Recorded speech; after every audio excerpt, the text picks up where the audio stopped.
nothing fucking there. Rekap alur cerita Euphoria musim 2 episode 5, berdiri diam seperti burung kolibri. Episode 5 dibuka dengan pertengkaran hebat antara Rue dan ibunya. Rue ketahuan ibunya masih memakai narkoba. Rue lalu menuduh Jia yang mengadukannya. Ini membuat Jia marah, dan Rue mulai mengamuk tak terkendali. Ia mencari koper berisi obat-obatan yang didapatnya dari Laurie, namun tak berhasil menemukannya. Setelah marah besar, ia menangis meminta maaf karena telah sangat kasar pada keluarganya. Ia berkata ia ingin berhenti ngobat tapi tidak bisa, dan memohon pada ibunya untuk memberitahu di mana koper itu. Namun ibunya hanya diam sampai akhirnya Jules yang memberitahu. We flushed him down the toilet.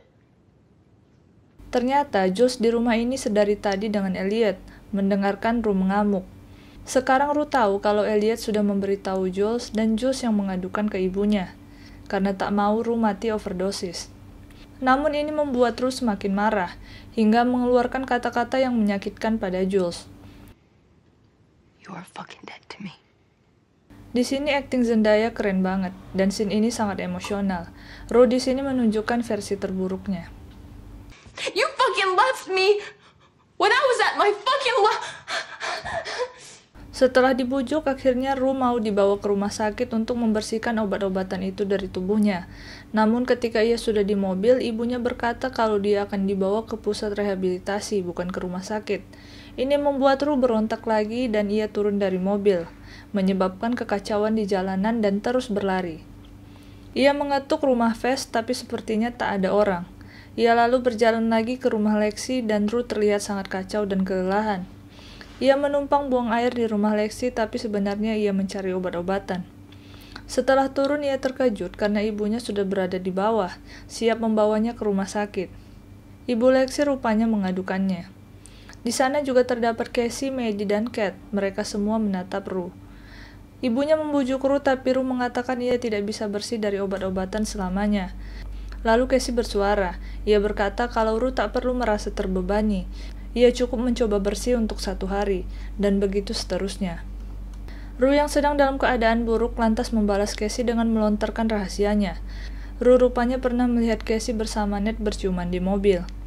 Hal ini tentu langsung memicu konflik besar antara Maddie dan Casey. You dumb fucking bitch! I'm gonna fuck you! Fucking run away from me, you stupid!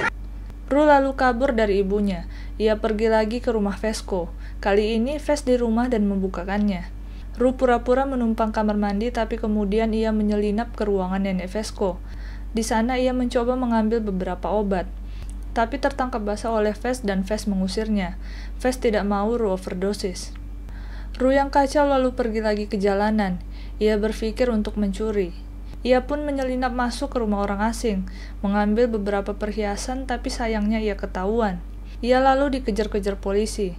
Walaupun ia sedang kacau, anehnya ia selalu berhasil kabur dari kejaran polisi. Dan sentuhan terakhir yang menyelamatkannya dari pengejaran adalah dengan bersembunyi di tong sampah.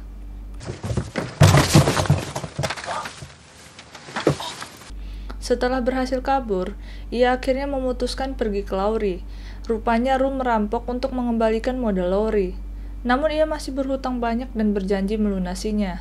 Tapi Laurie memberinya opsi lain. It's one of the good parts of being a woman. Even if you don't have money, you've still got something people want. Laurie tahu Rue sedang melewati masa putus obat, yang mana rasanya seperti neraka. Ia pun menawarkan bantuan untuk menyuntikkan Rue morfin. Setelahnya Rue bermimpi tentang ayahnya. I miss you till I close my eyes. Keesokan paginya Rue terbangun. Ia mencoba kabur karena takut dijual Laurie. Tapi sayangnya tak semudah itu kabur dari rumah Laurie yang semua aksesnya ditutup. Rue pelan-pelan mencoba berbagai cara, hingga akhirnya berhasil kabur melalui jendela lantai atas. Episode berakhir dengan menunjukkan Rue yang kembali ke rumah. Syukurlah. Rue?